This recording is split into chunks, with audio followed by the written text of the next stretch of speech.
Hello and welcome to a new episode, on time and space. And I think this is actually one of I mean, it's not that it's my favorite pillar, uh, because I don't know if I could have like favorite pillars. Or for example that I will enjoy because at the end I there are many things on each pillar I would say that I enjoy of the pillar and maybe that I don't. So yeah, I mean, things that I love about time and space, things that, of course, DJ, I don't like. And, anyways, back to time and space.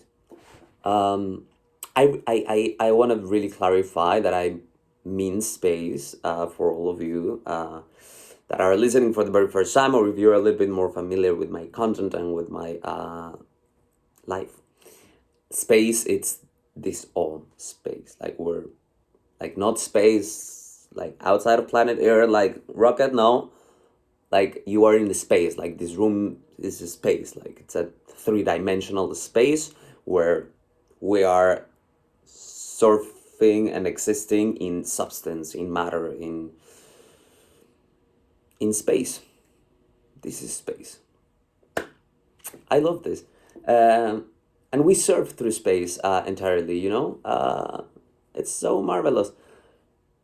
That's why even you buy a car, and it's a tool in the game again that allows you to explore the space in a very faster way than walking. But anyways, the importance of these two, it's not only related to the productivity, of course, and like what it is that you do during these 24 hours that deliver life.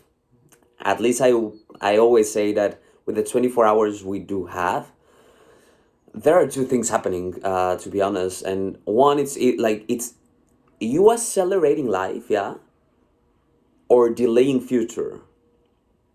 And the only measurement on that will be your entire coherence, the how coherent and congruent you are during these 24 hours. Because there is no right or wrong.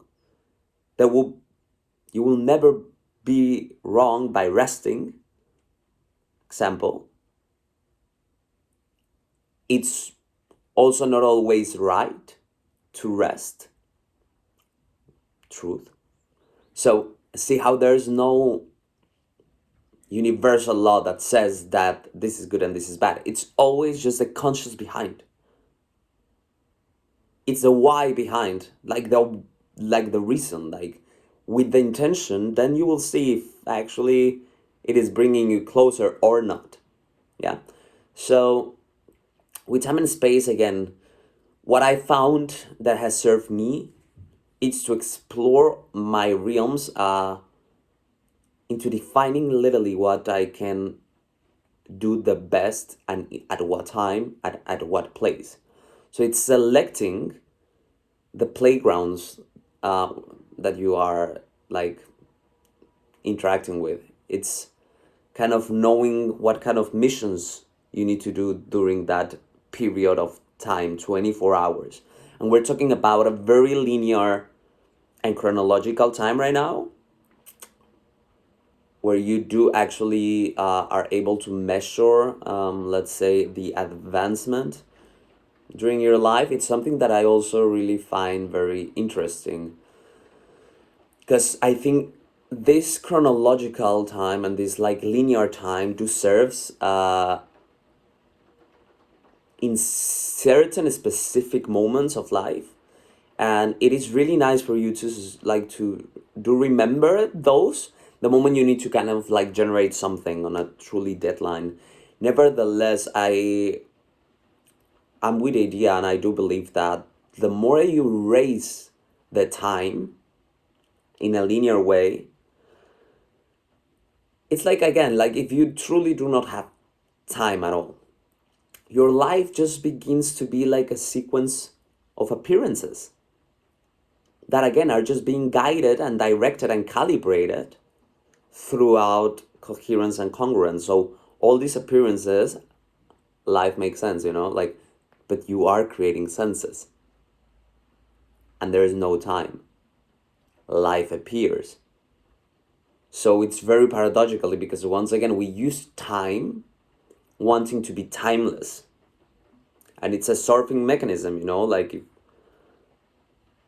it's okay, let me deliver this on a chronological linear time, but the moment I do that, let me log out entirely from what is linear, because it's the only thing that allows you to remember either a past and a future.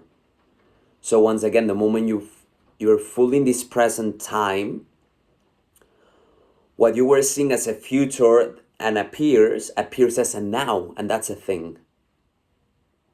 There will be no separation then, and the past will be a pure memory that you will then frame reality based on behalf of that. And to be honest,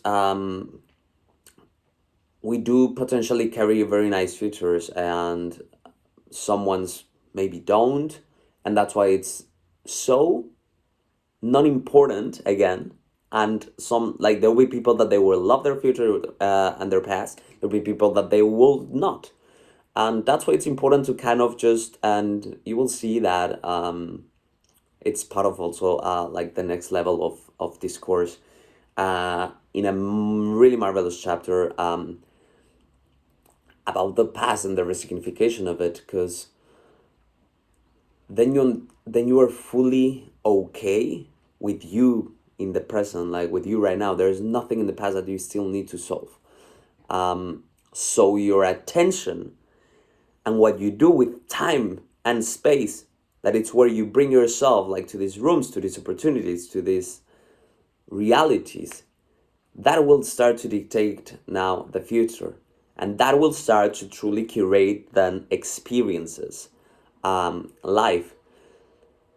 And it's really marvelous, once again, because you use these 24 hours in a benefit way. And I think right now we're truly evolving into having such a freedom of time and location freedom, allowing people to create also a marvelous financial freedom. Again, all that we're going a little bit deeper in the next level of the course. So really go and check it out. And for me, just like that, it's okay, I do have 24 hours a day. What is that I need to truly give to life? And that's my questioning. Okay, how am I serving today?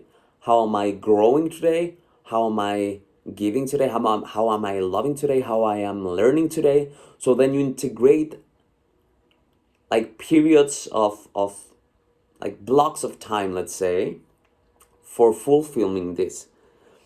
But once already learning, let's say, and that's a paradoxical thing again.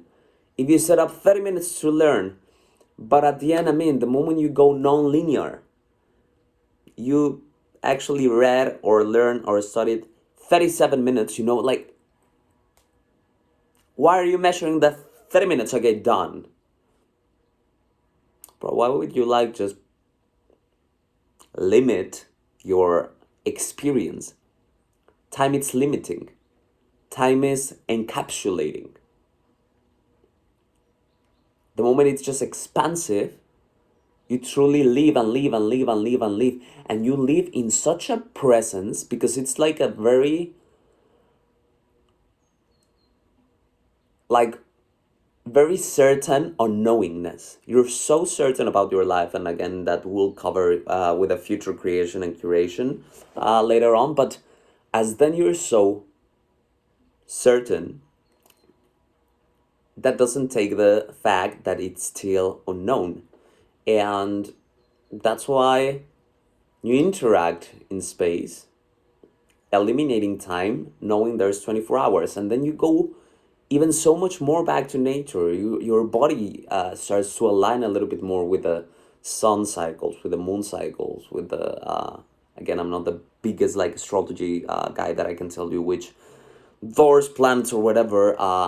Nevertheless, of course, it's something I do help myself with to kind of align. And that's the thing, like you need to then see what you're integrating in your time and space, in your 24 hours. What are those missions that you're truly doing that are really bringing you forward in life? How it's that you are really using life to get to future. And that's the game. On this episode, at least. I see you on the very next one. I hope you enjoy.